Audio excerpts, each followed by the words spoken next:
Oke. Nah, diagram berikutnya itu adalah sequence diagram dan collaboration diagram. Kita baca dulu konsepnya. Nah, konsepnya sequence diagram dulu. Sequence diagram itu terbentuk dari objek-objek dan pesan-pesan, di mana objek itu representasi dari UML diagram digambarkan dengan gambar 4 persegi panjang dengan garis bawah namanya kelas, nama kelasnya ya dengan 4 persegi panjang tadi. Oke. Ini elemennya, perhatikan dulu. Ini elemennya. Dia terdiri dari beberapa simbol atau elemen. Yang pertama adalah objek. Objek digambarkan simbolnya 4 persegi panjang, rectangle. Objek sudah Anda definisikan di tahap analisis sistem, analisis berorientasi objek. Di tahap keberapa di analisis? Tahap ke-3, 2 skenario. Nah, ABC yang kecil ini adalah nama objeknya, PT2, ABC yang besar ini nama kelasnya.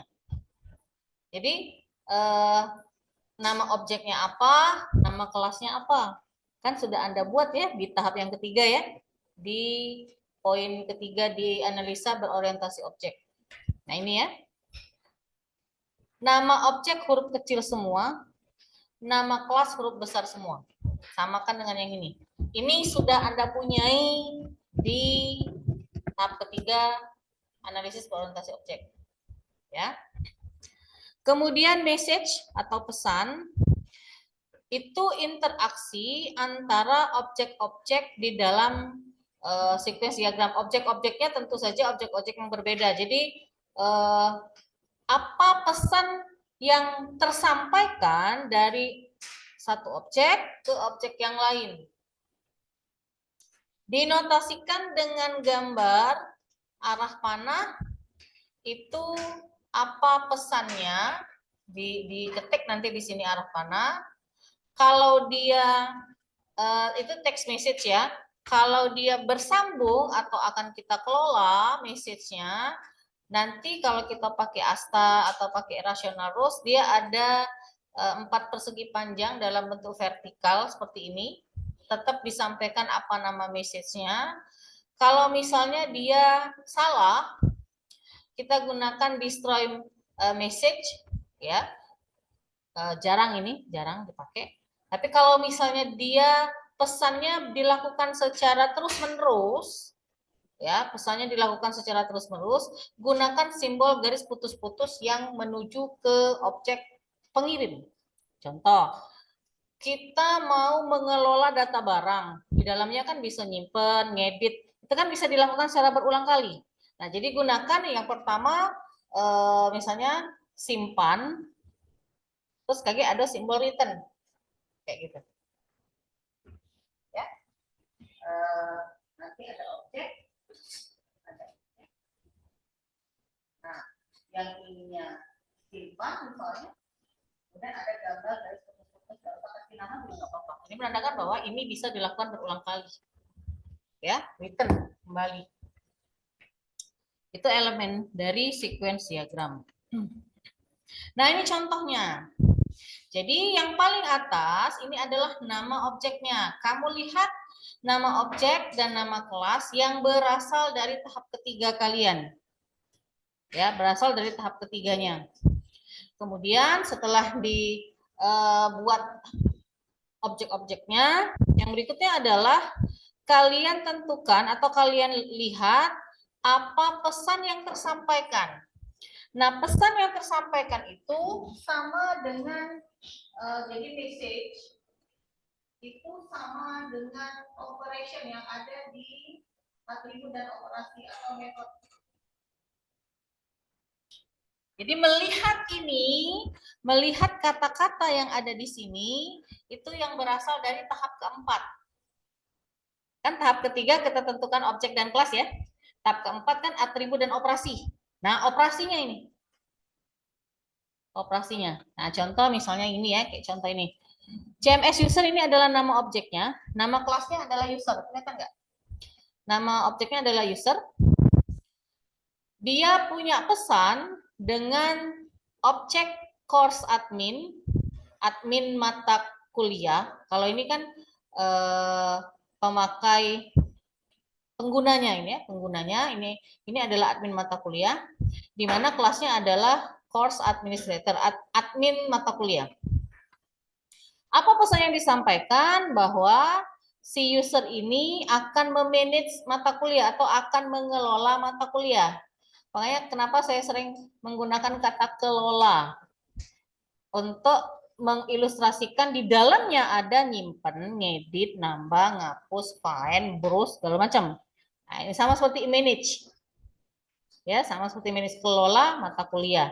Nah, ini adalah ininya, operationnya. Ya. Antara objek ini dengan yang ini ternyata ada message yang tersampaikan.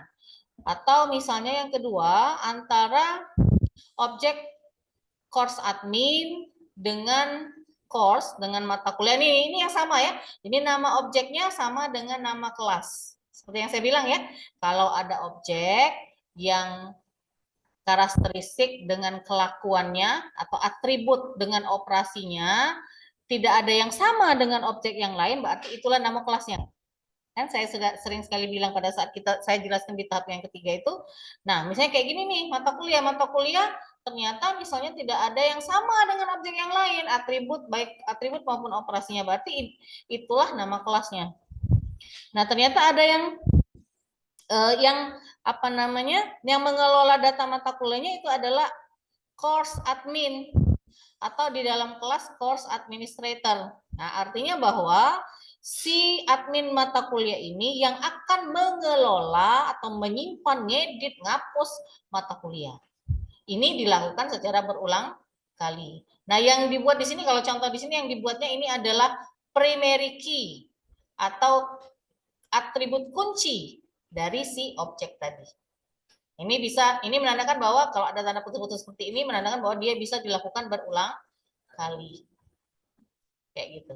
Ya. Begitu juga dengan yang lain, misalnya antara course admin dengan topik, nanti tarik aja garis dari sini ke sini. Jadi dia itu garisnya posisinya mulai dari kiri menuju ke kanan. Kiri menuju kanan, untuk message yang berikutnya dia ke bawah, message berikutnya dia ke bawah, dan seterusnya. Nah, untuk menentukan yang mana yang duluan, lihat activity. Lihat activity diagram yang mana skenario atau use case yang duluan, di mana di dalam skenario itu kan membentuk atau terbentuklah objek dan kelas. Nah, disitulah yang paling duluan yang kita taruh yang paling sebelah kiri. Kayak kamu nih, apa nih?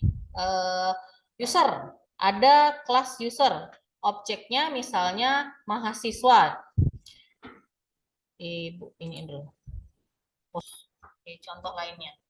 Ya, nah, contoh yang lain Anda bisa lihat di contoh itu sequence diagram. Nah, yang berikutnya adalah collaboration diagram. Sebenarnya tidak beda jauh dengan sequence diagram. Jadi kita baca dulu konsepnya. A collaboration diagram is easily represented by modeling object in a system and representing the associations between the object as link. Nah, sama. Jadi dia menghubungkan antara satu objek dengan objek yang lain. Simbolnya juga sama. Bedanya apa? Ya, objek sama, nama objeknya apa? Bedanya apa? Bedanya collaboration diagram dia ada yang namanya penomoran. Penomoran. Ya, penomorannya ada yang 0 sampai dengan 0 or more. Bintang itu menandakan dia lebih. 0 sampai dengan lebih, 1 sampai dengan lebih, atau angkanya berapa? Ya. Kemudian message sama. Nah, seperti ini. Jadi yang tadi, kalau yang tadi itu sequence diagram bentuknya seperti ini, kalau dia collaboration diagram nanti bentuknya nanti seperti ini. Nah, ininya sama, message yang tersampaikan sama, objeknya juga sama, tetapi message-nya antara satu objek dengan objek yang lain kemungkinan ada penomoran. Nah, ini menandakan bahwa satu atau lebih mata kuliah itu berelasi dengan 0 sampai dengan lebih topik.